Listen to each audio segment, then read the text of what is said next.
you can only watch it for the first time once. It'll be interesting to see what we catch and what we don't. This is our only first time. We know that it's a serialized show. Have you ever played the video game Mass Effect? Okay, Tolkien, chill Putting out. some little breadcrumbs. Jean Paré Chuckle Nugget. Question. This is where Babylon 5 is becoming Babylon 5. We have the most incredible community out there. Feels like we're going to continue to go down this rabbit hole. I was right. Just trying to put the pieces together. I was right. I'm the king, baby. What? Are you kidding me? Here I go back to Dune, as I often We're officially into it, Jeff. 100% so good. It was so completely accurate. That was great. I love that. Definitive ranking. I can keep watching the show. I love it so much. The year's 2026. The name of the podcast, Babylon 5, for the second time. Welcome to Babylon 5 for the second time. My name is Brent Allen. I can't believe we have to do another one of these episodes. We're going to get through it. We'll be okay. This isn't like Walkabout or Exogenesis. More like Avalon. And I'm Jeff Akin. Hey, did you know Brent and I used to be Star Trek podcasters? We said that a couple times, once or twice. We watched Babylon 5 for the first time. That changed everything for us. So we're watching the series for the second time because Babylon 5 is a show that you get to watch for the first time twice. That's right, but we're still doing what we started out calling the Star Trek-y thing, but it's really more the sci-fi-y thing, where we're looking for messages within the series. What are things that hold up a mirror to society, give us hope that things can be better in the future, and just tell us how to be better human beings to one another. Jeff, we've got a doozy on deck today, man. Kind of a big deal, this one. This is a doozy. I remember watching this for the first time, and I have constantly said, and I maintain this next 45 minutes is one of the, if not the single best hour of television I've ever seen in my life. I'm very curious to see if that holds up today on our second watch. I am too. Now, before I get too much further into any of these other things, I do want to issue, Jeff, our full alert spoiler warning for anyone out there who has not seen this show yet, who's not seen this particular episode yet, who's not seen this incredible series all the way through from start to finish. This episode today is not for you.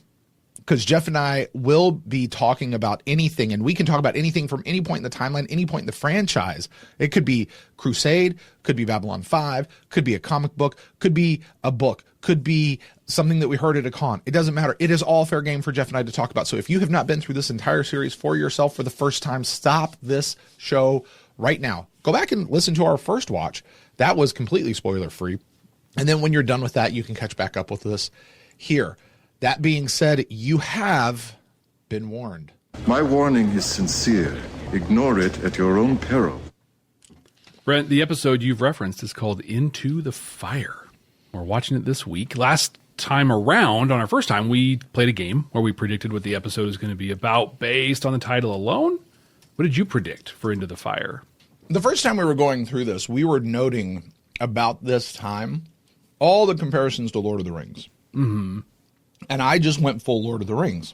I said, basically, what's going to happen is Ivanova is going to, go off in search of the first ones, right? We've been talking about that in the last couple of episodes. Mm-hmm. So she's off and gone in the search of the first ones.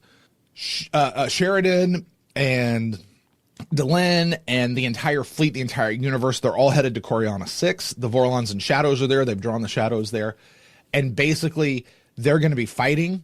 It's going to be all-out war, and things are going to look really hopeless. And then, first light of the third morning or whatever it is, Ivanova and the first ones are going to crest the hill, and they're going to come down and just obliterate. And I said both the Vorlons and the Shadows are going to get dusted.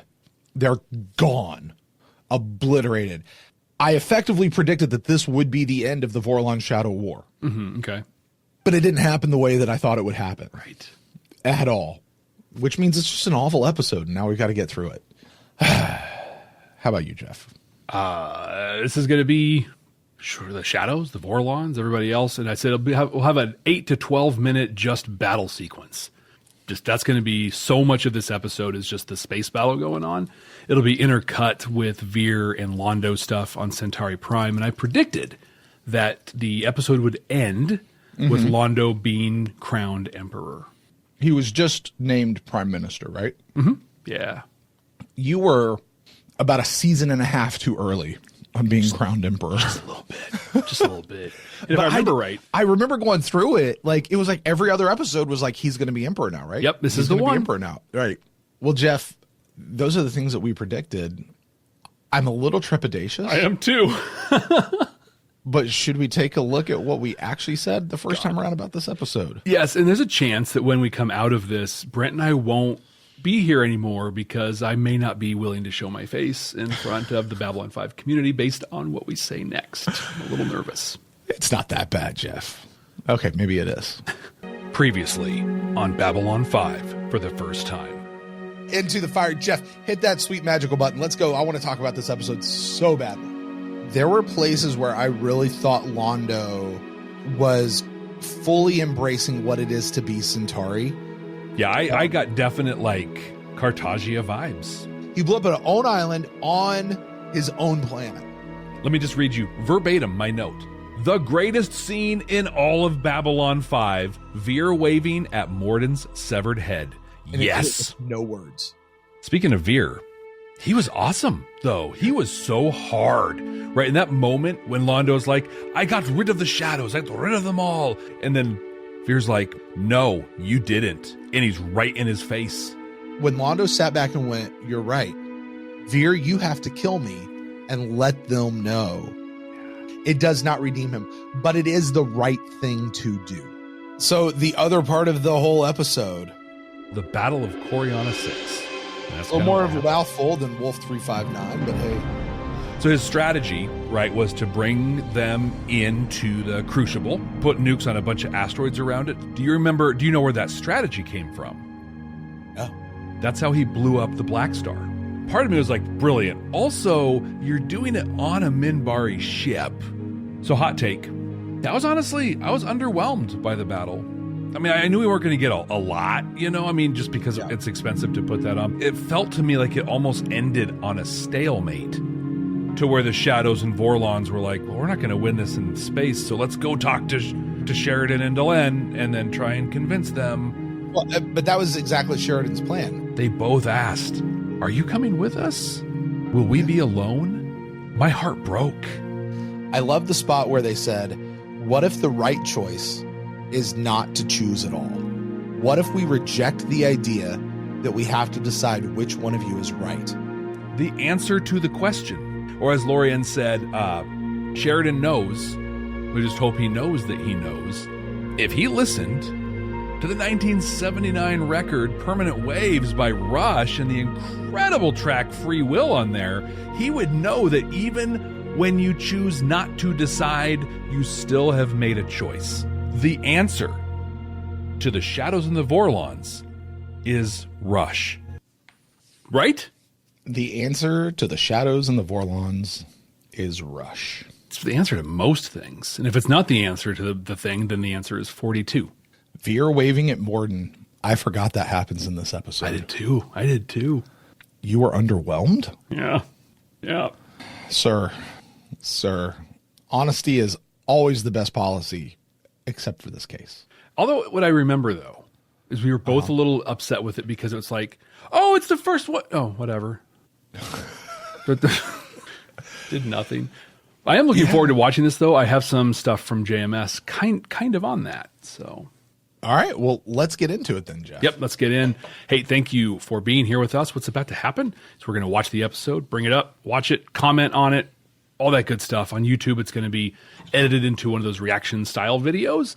We have our unedited version of this available on our Patreon page, patreon.com/badnerds.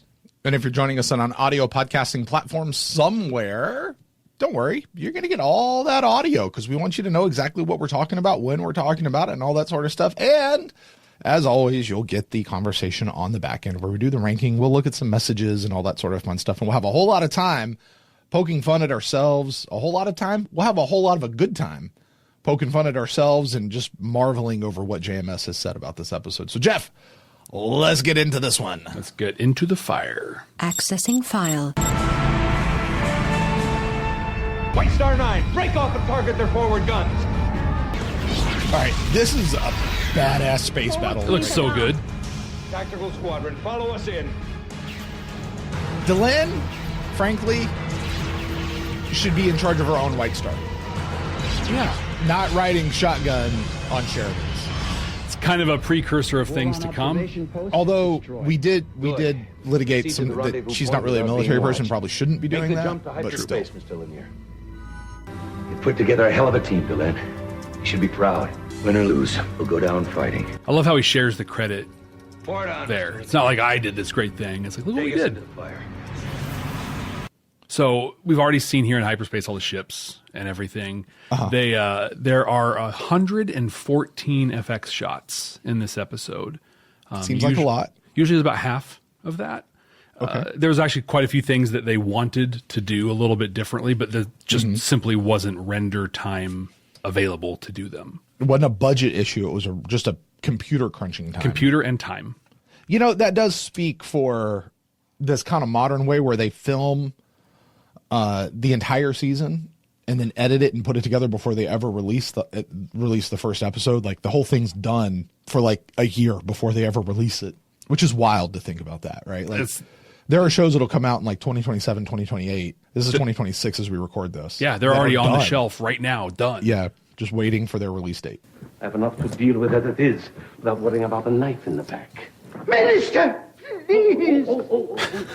Sorry, I wasn't thinking. Felt very natural, though. Why are you still here? Go! That's great. To Morden and tell him the bad news. Veer's hair is especially large this episode. It is. Tell her to haul ass. But that seems to me a very undignified position from which to command one of the White Star fleet. So in international translations that this came through, there were some, JMS said there were some very interesting interpretations of haul ass. Okay. And specifically, some Asian countries literally like were saying, so like the words they used were held their ass in their hands and ran. Like carried and hauled them. You know, I got to tell you, I've done a bit of translation work over the years from ancient texts into modern languages. And there really is a thing where ideally you would just be able to go word for word and translate it. Yeah. But so often you really have to translate the idea, not the actual words being used. Yeah. I just want to highlight how awesome this is, how awesome Sheridan is here. Like what Delenn is saying makes perfect sense. Like there's no reason to put these people at risk, but Sheridan's like, yeah, you're right. And I made a promise. Right. I just love that matters to him. I was told you were ready to leave. This scene was actually filmed for the last episode, but they didn't have time for it, so they slipped it in here. And it makes no sense because they were literally just on a White Star forever ago and so far away, but it's an important scene nonetheless. My heart and I don't speak anymore. Mm-hmm. Yes. You know, when we think about the all-time great Ivanova lines, I am God. Right? Just kidding, God. Right? Like the I'm in the middle of 32 things and all of them are annoying. That one probably deserves a little more press than we give it. Me and my heart don't speak to each other. Me and my heart don't speak too much. Don't speak anymore. We discovered the Vorlons and the Shadows when they were infant races, and it nourished them, helped them, and... We discovered the Vorlons and the Shadows and all the other races you call the first ones. We helped them and nourished them. I think that now begs the question, how? Did Lorien's race teach the Vorlons and Shadows to manipulate the younger races? Are they just doing as they were done too? Are these guys actually, is Lorien the actual main villain of Babylon 5? Wow. Is he the one who is in need of redemption, even more so than Londo Mollari? That he is responsible for all of the death and destruction over all of the millennia and eons, the billions of years the universe has existed? I'm going to say yes. And here's why. It's completely speculative because you don't know what he means when he says that they helped them.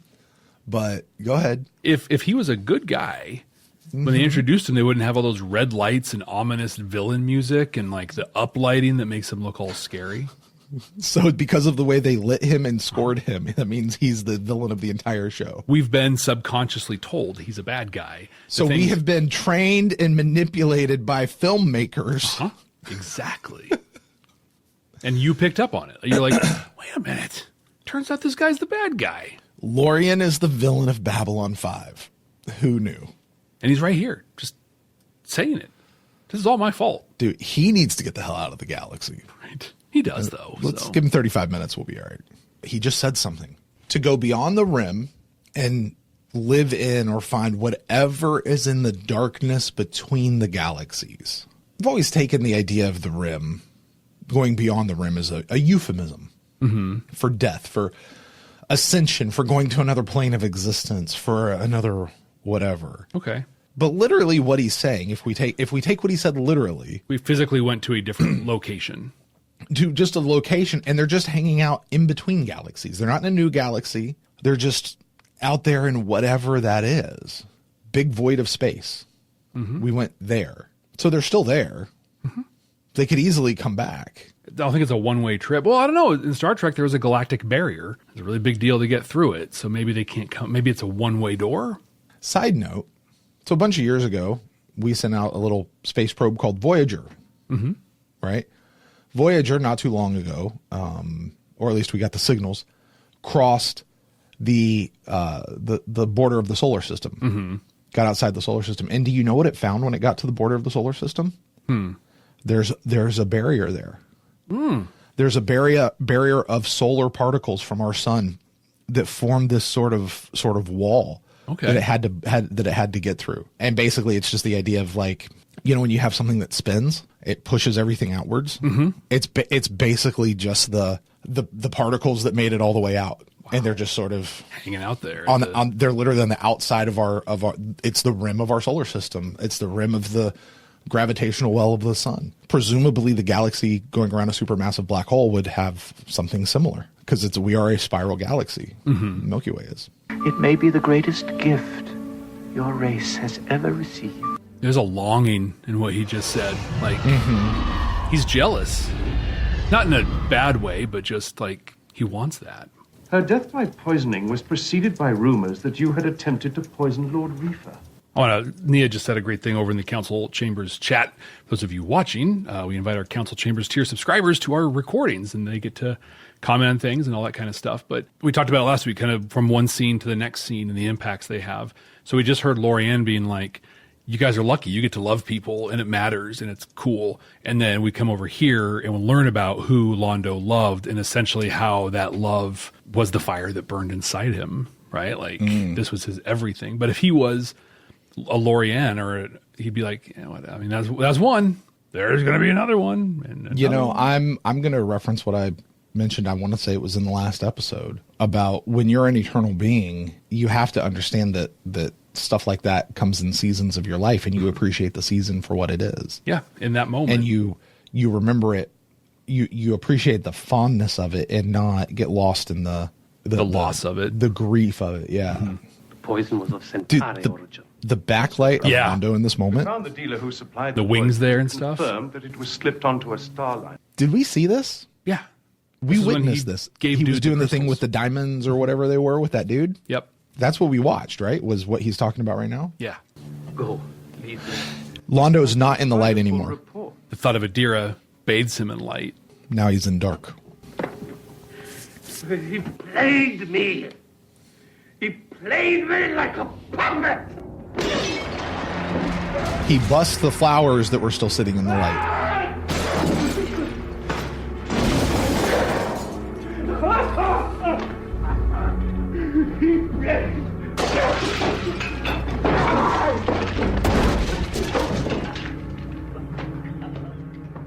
Oh, God! Dude, his acting and then the camera work here, feeling exactly what he's feeling. Like, it's just that dude, there's a choreography that had to happen between Peter Jurczyk and the cameraman. Yep. So he killed Rifa for nothing? For Morden. Like, he was a pawn in that whole thing. Confecto! Ah, hell. What's going on? Ah, hell means continuous fire in Minbari. Oh, great. Sidromini! Ceasefire! Patience is also a weapon when used properly. We will arrive when we arrive, and we will have the weapons we have. So Lorien is You cannot win Jamaican. this war through force. You must understand your way out of this. Everything's Sheridan gonna be all right. It's going to happen when it's going to happen. Just chill now. Whether he knows that he knows. But what if he doesn't know that he knows that he doesn't know? Well, I know that he does know that he knows, but he doesn't know that I don't know that he doesn't know. But you know that I know that he knows that you know. So what does that make us? Are you ready? I think so. Stay open to anything you might pick up out there. When you came after me at Zahadum, you made contact with the shadows. We'll need that advantage.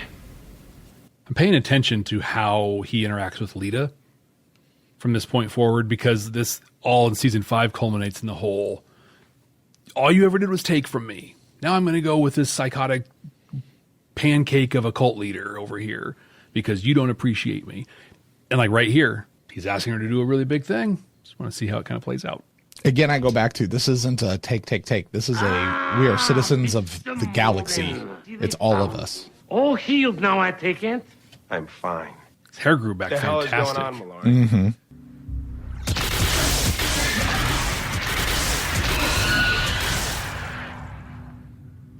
I really wanted to hear a thump.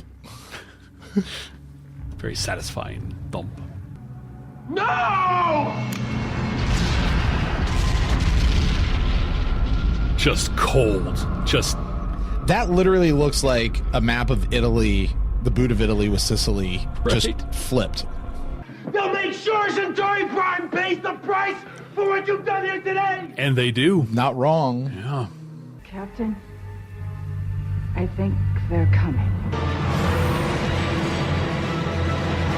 On your left. And right. And above you. And behind you. Transfer player and control to my station, Mr. Lanier. I like the fact he's going to be the one to press the Morning, button. gentlemen. I wonder what the, and I use this term understanding the problems with it. I wonder what the ecological impact is of setting off nuclear weapons of this magnitude In space around Coriana, in the Coriana system. Like, not just in space, but like inside of a planetary system. Right, yeah, because like you said, there's motion, there's movement. Those particles are going to move somehow. They're going to get captured by other bodies' own gravity wells and different things like that. Are they all going to pull into the sun and just burn up? Is it going to add fuel to the sun? Like I don't know. I don't know what the actual. Are they just going to? It might just dissipate, which is, I think what we just assume happens here. I think that's your paper you need to write. I am personally interested in it, though. I know. Go out into the garden, you'll see. Consider the gift. Go. Dude, I'll join you in a remember when Cartagia made Jakar a gift? I was just thinking and the now same he's making Morden a gift? And we cheer this one, but decry the other. Because we're sick. I can't say the next word. Look, Centauri Prime in light. It's the last time they're going to see it like this for a long time. I'd like to live just long enough to be there when they cut off your head and stick it on a pike. Mm-hmm.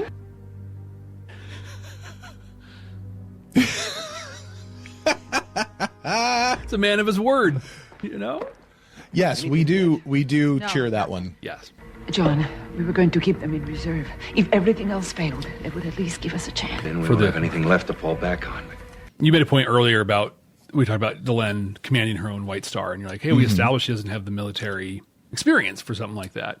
Right. Almost everything that she's brought to Sheridan this episode, he's been like, no, we're doing the opposite of what you think. Oh, it's a big old gun. Okay. Is that a first one ship? That's the Planet Killer. Oh, okay. So the first ones did take out a Planet Killer. That there is no longer anything here that has been touched by these shadows. This is a big step for Londo, or for Veer also. This is a big grow-up moment for Veer. You're wrong. There's still one thing left. Something that's been touched by the shadows, influenced by them.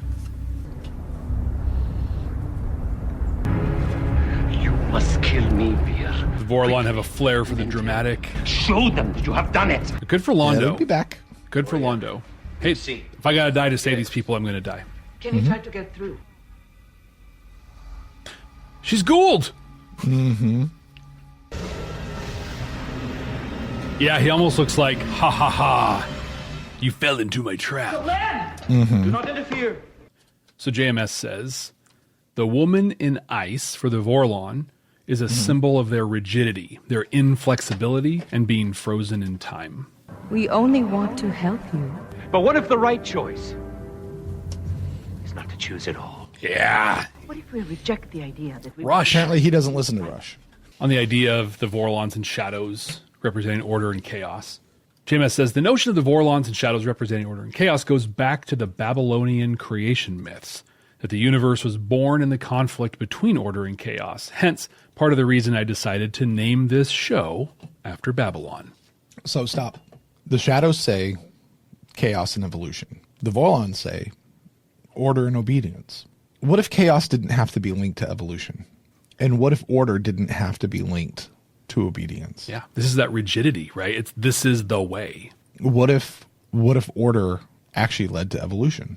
And frankly, doesn't chaos so often lead to obedience? Think about it, right? Like out of chaos gets born some sort of strong thing that directs obedience from everybody just to get it back into order, frankly. Yeah. Well, chaos leads to order, but usually like an authoritarian order, a my way or highway kind of order. Which demands obedience. Which then leads to the creation of chaos because you've got this one power telling you what to do, and people eventually are like, I don't want this anymore. And thus the cycle continues. Right. And here we are thousands of years later, Delenn and Sheridan calling them out on it. You will fight, because we tell you to fight. See, they're wanting obedience Die also. for us when we tell you to die for us, because You will- the others know no other way. That's where you're wrong. That is evil.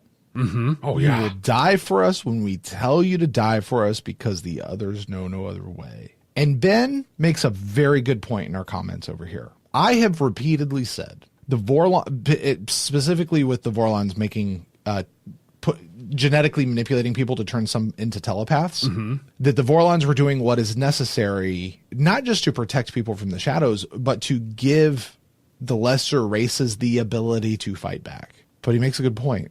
That idea kind of falls apart when they show that they could have ended the war on their own at any time. Yep. But they just didn't want to. The Vorlons wanted to keep it going. It is the cycle. They both want to protect the cycle. And that becomes the...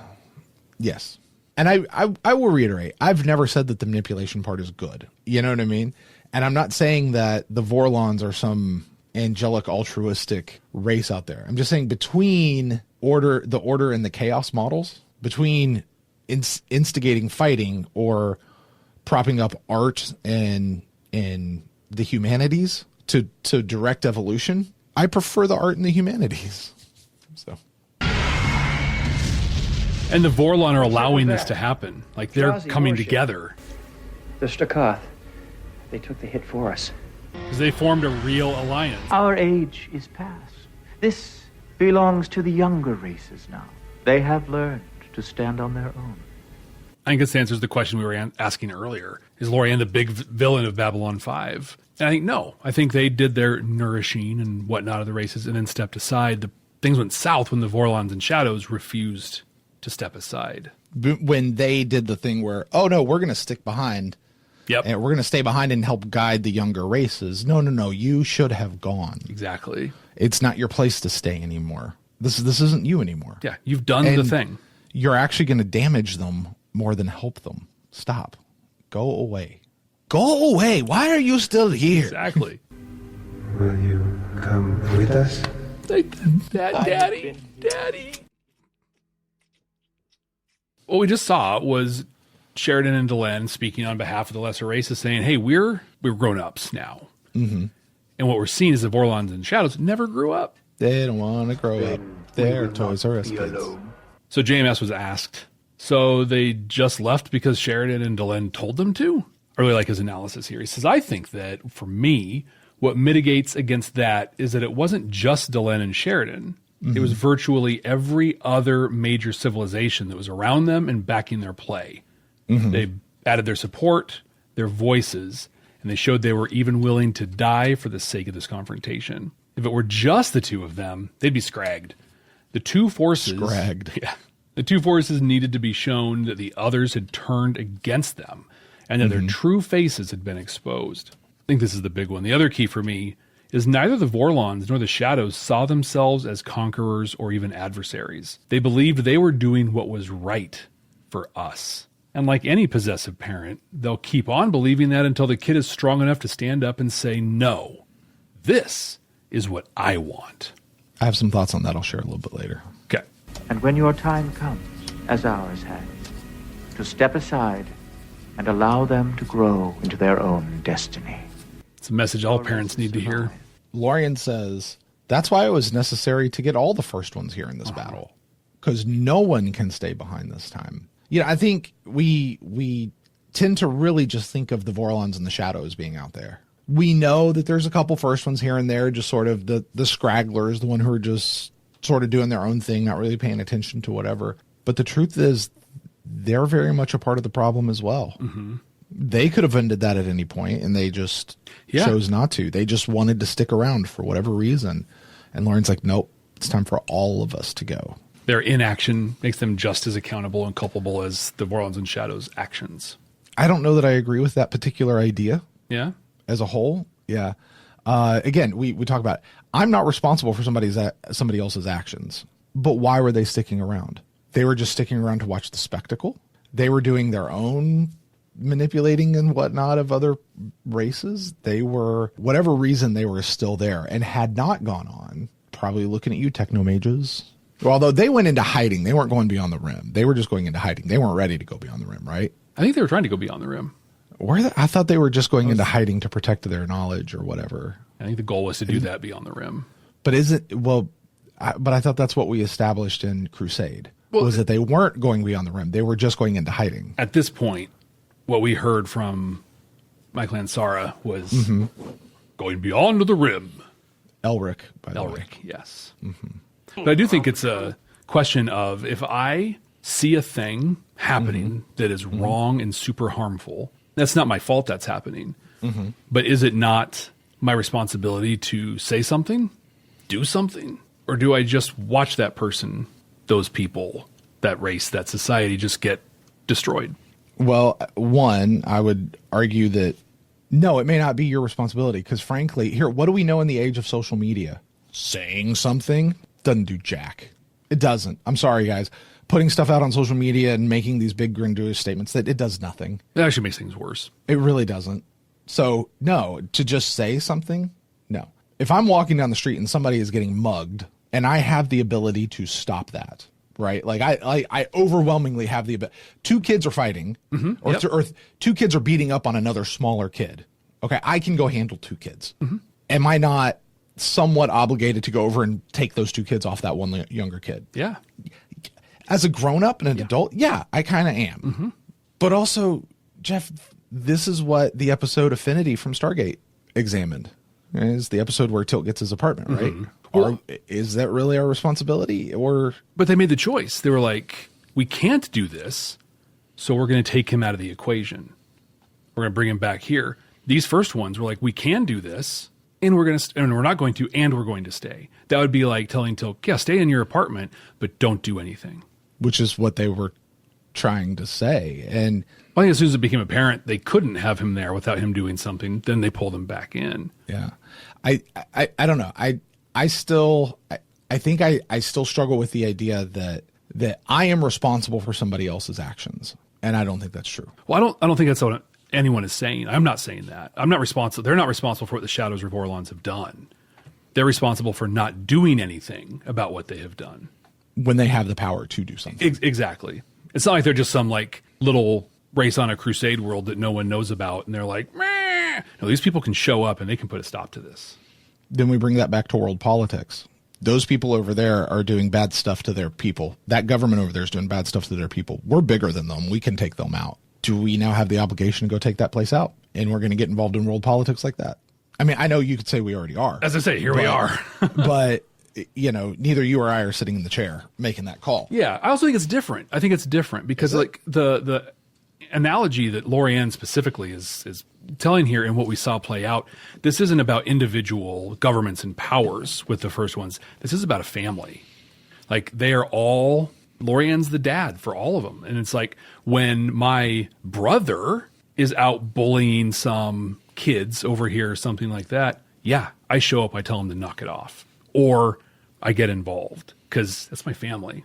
I can't have that going on. When you take it to governments and world politics, it's very gray. And and I don't think that's what this is. It's more about there's the community of the first ones, there's the community of the lesser races, and this small part of the community of first ones are screwing up and being jerks. This community needs to be like, knock it off. Let's go. I want to talk more about the community piece when we get through this episode. Okay. We'll come back to that. Aw. Buddy. Do it. There it is. Brothers don't shoulder tap. Brothers hug. Let's just take a moment and admire the shot right here. The way that Kevin O'Connell, or whatever his name is, that directed this episode, the way they put, they're on a shuttle, there's Delenn and John, and the station is clear as day, just beautiful right outside the window with Epsilon 3 right there behind it. Just a gorgeously built shot. Yeah. Lit perfectly. A little bit of backlighting behind John and Delenn, which gives them that separation they need. Like, oh my gosh, just beautiful, beautiful shot. It's a new age, Delenn. A third age. My third. Now we build the future. Now we stop being afraid of shadows. Why is it the third age? Well, because that's what Tolkien did. And that's why.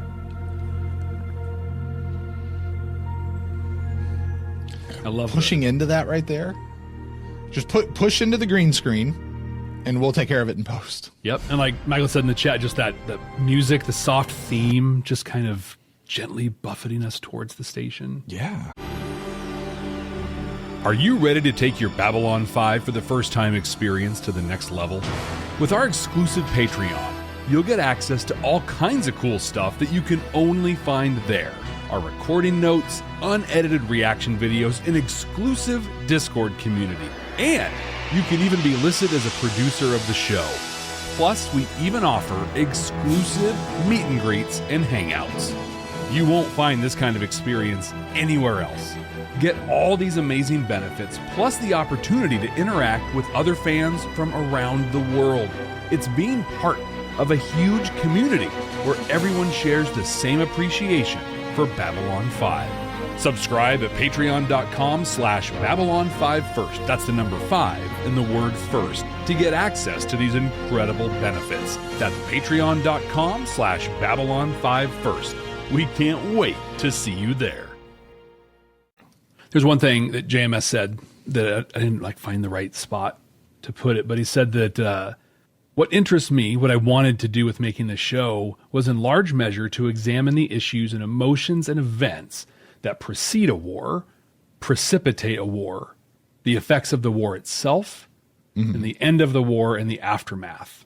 He said for Babylon 5, the war was hardware. The people are at the center of the story. So you could say the first age was the age of the first ones. The second age was the age of the Vorlons and the Shadows, the next ones, right? The third age is now the age of the younger races. Yeah. Or the age of men, as Katerina references Lord of the Rings, right? It's the age of men. The question then becomes, what is the fourth age? Right.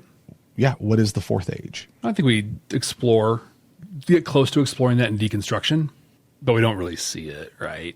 But it has happened. We see the humans as the encounter suit people now. And so they're off, hopefully not manipulating other races. Like hopefully they learned from this and do it differently. There's also a really strong chance, somebody said earlier in the chat, I liked it, history may not repeat itself, but it certainly rhymes.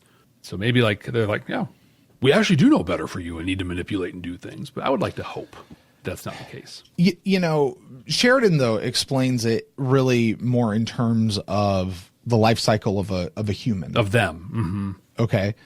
The first age is infancy. We were born, we weren't really here. We just came into being. The second age, we were controlled and manipulated by outside forces who thought they knew what was best for us. Or if we look at that in terms of a human, there's your child and teenage years. Yep. Your childhood and teenage years where you buck up against, your parents are there and you buck up against it. Now, JMS had a really shitty upbringing and some really shitty parents. That's being very light. That's a very soft description. Yes. Yes. That is not offensive at all to say, and he would agree with that. I'm sure he said that, maybe just not using those words. He's a little more eloquent than I are. So the idea that we're seeing the breaking of the teenage years and the parental years is very negative from his standpoint. Kind of makes it's almost a little autobiographical. Okay. When you know what I mean? Mm-hmm. Like I don't think any writer can ever truly do anything to that doesn't interpolate some of their own experiences on top. Yeah. Hopefully my kids will have a better upbringing in relationship with their parents than what the younger races in the Vorlons and Shadows did. Because in many ways, Lorien was really a more grandpa figure, and the Vorlons and Shadows were mom and dad, and then the younger races were the kids, right? But now, the third age is they're on their own. They've reached adulthood. Okay, so I'm going to ask the same question I did just a second ago. So what is the fourth age? The fourth age would be when they begin to have, when there's new younger races? Yeah, they become the parent and then grandparent figures. And then the fifth age becomes their grandparent figures, right? What I call the sage years, right? You have the fourth age is when we're raising the next generation. Yeah. Which was given to them. That was a mission given to them by Lorien. You raise the next generation. You teach them as we've taught you, right? And step away. And he was sure to get that in. Right. Well, but again, that becomes that. Again, I call it the sage, the sage years. You look at the phases and lifehood of a person. That is right, and I don't know. It's actually interesting to think of it in terms of the lifespan of a human being. Yeah.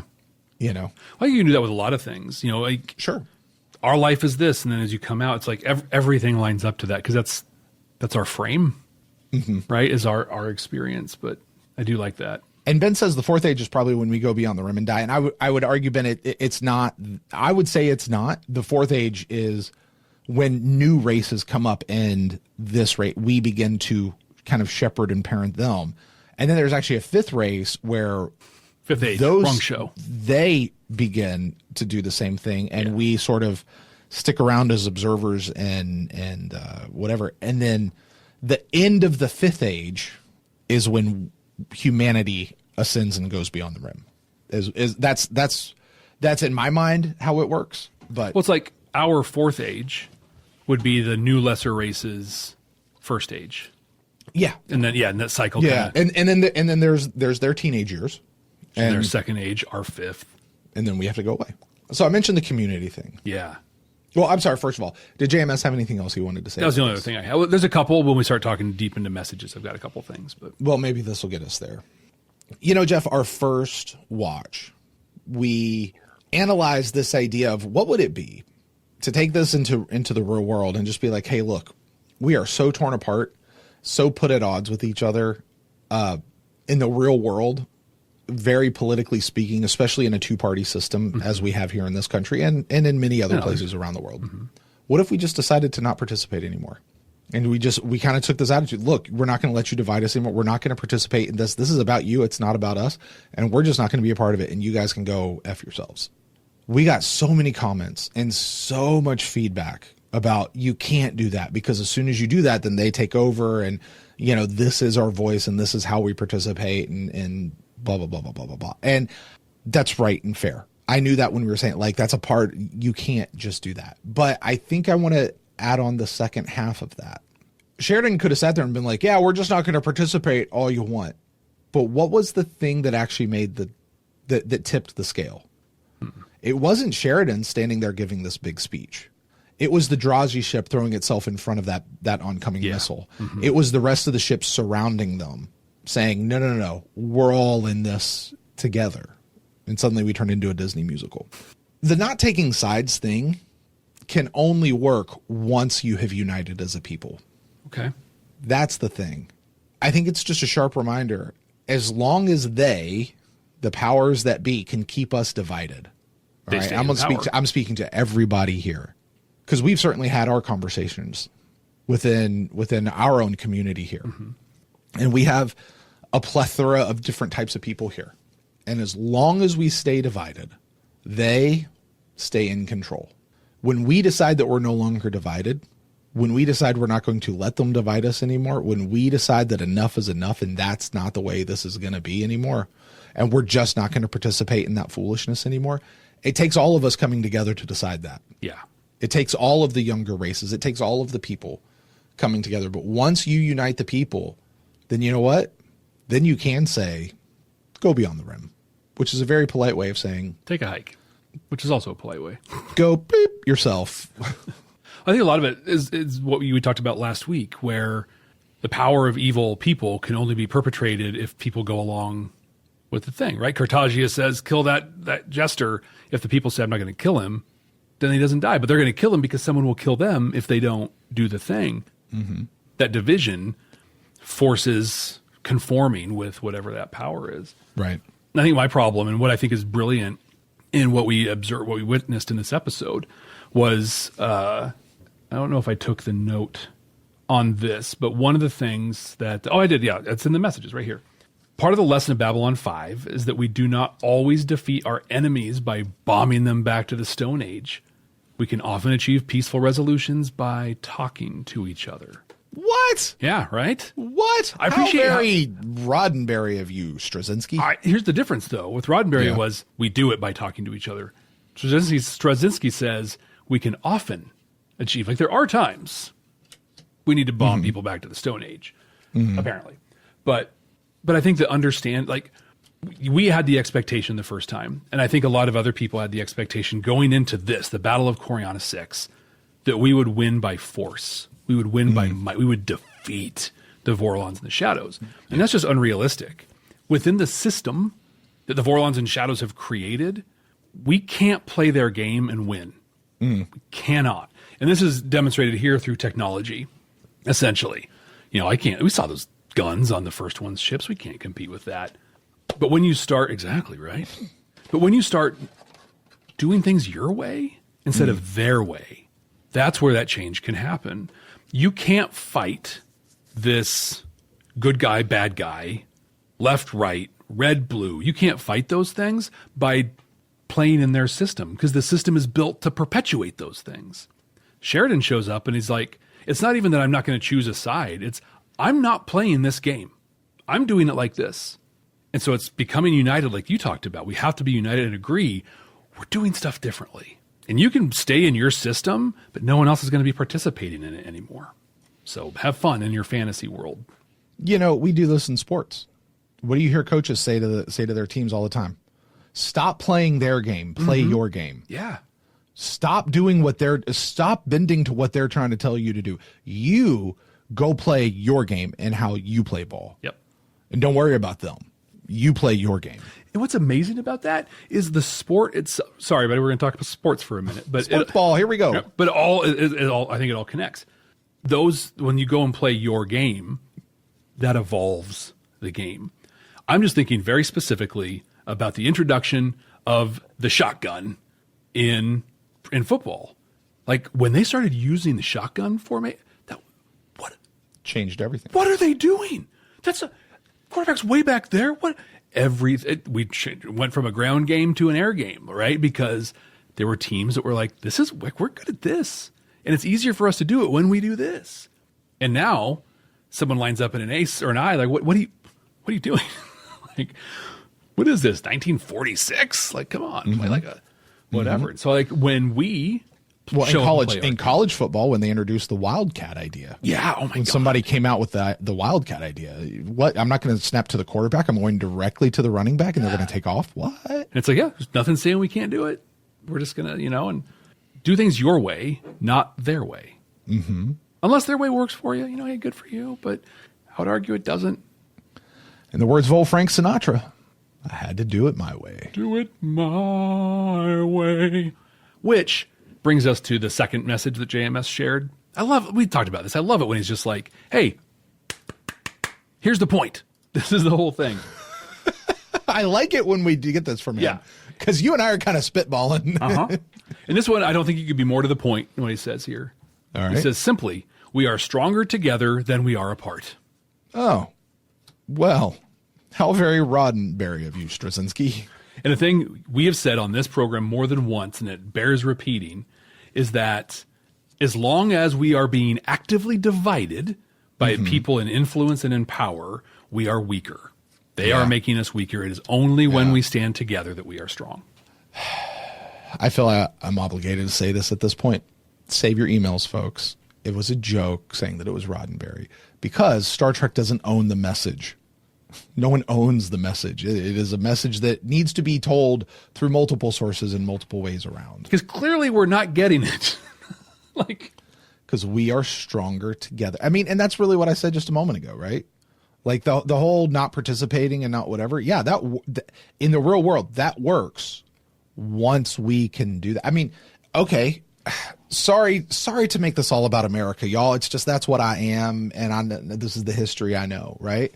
What was it that eventually allowed America to overthrow the monarchy?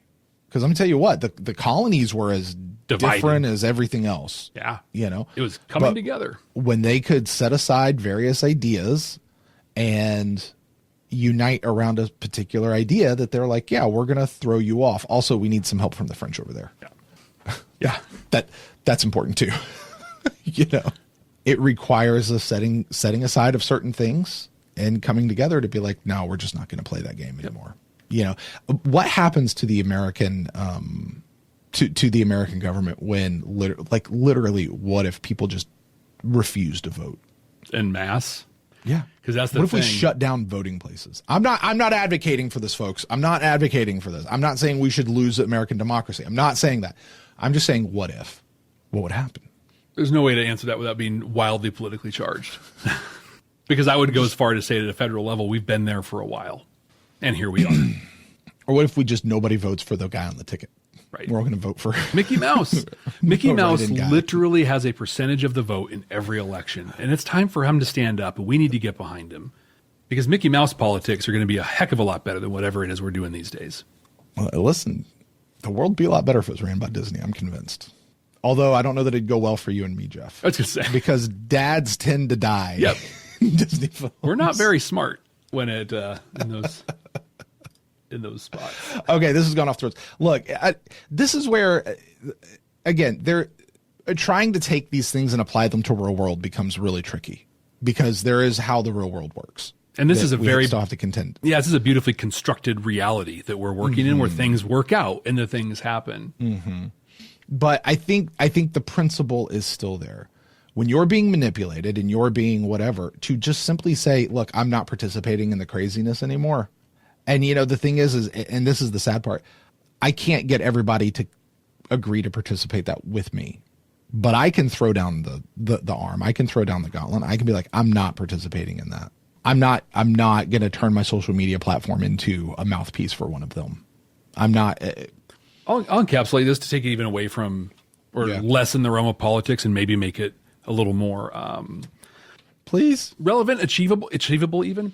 So Okay. the where I work, we are an organized workforce. There are multiple unions that represent the people that I work with, and every so often they have elections for their officers. You know, the chair and the president and the treasurer and the whatever. I was walking into the office one day with a coworker who was represented. I'm management. I'm the bad guy. You are the bad guy. I am the problem. But one of the people running came up, and I'll say this guy's name was Doug.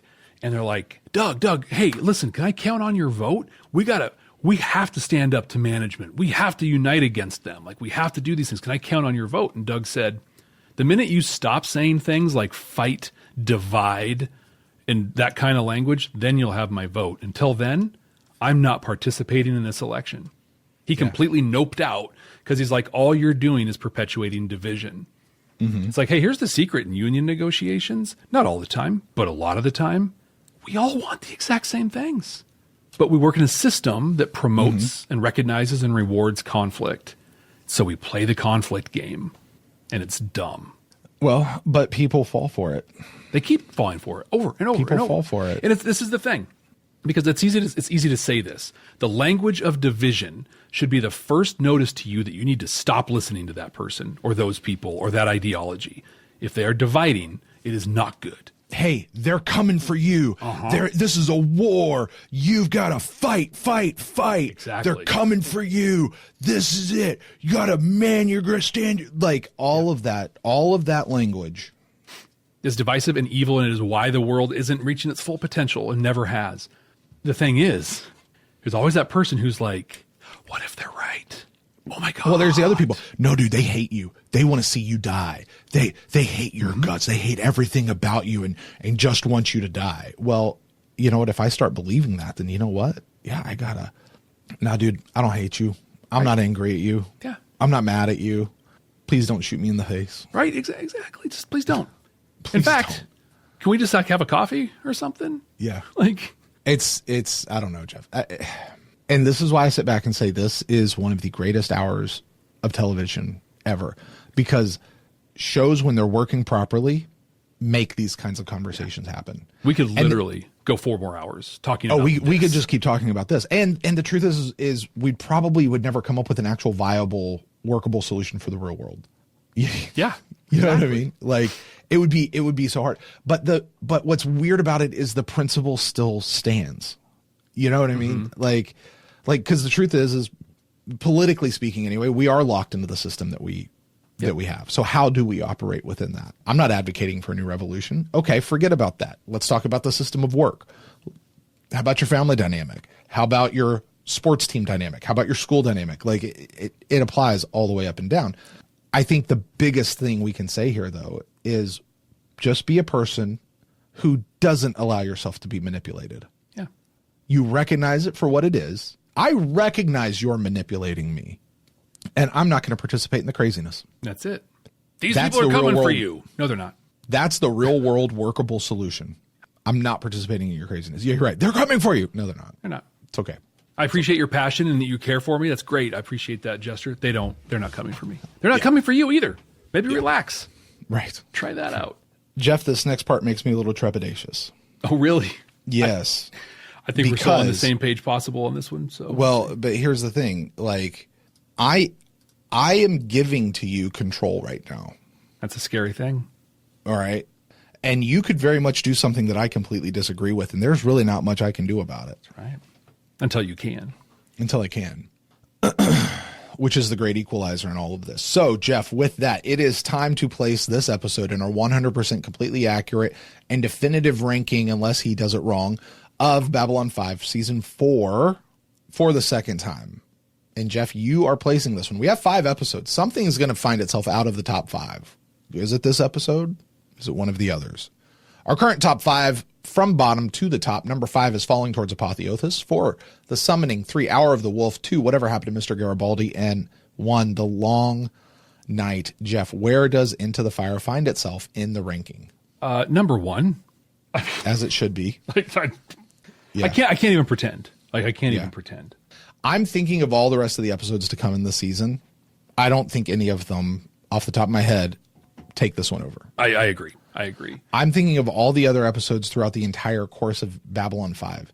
Sleeping in Light is perhaps that's you almost can't even count Sleeping in Light because it's such a thing unto it's its itself. own thing. I don't know that any other episode in Babylon 5 takes this spot. Yeah. I really don't. On our first time watch, this came out as number 1. But to your point, with the stuff that's coming, 3 of the top 5 we haven't watched yet. That's great. Yeah.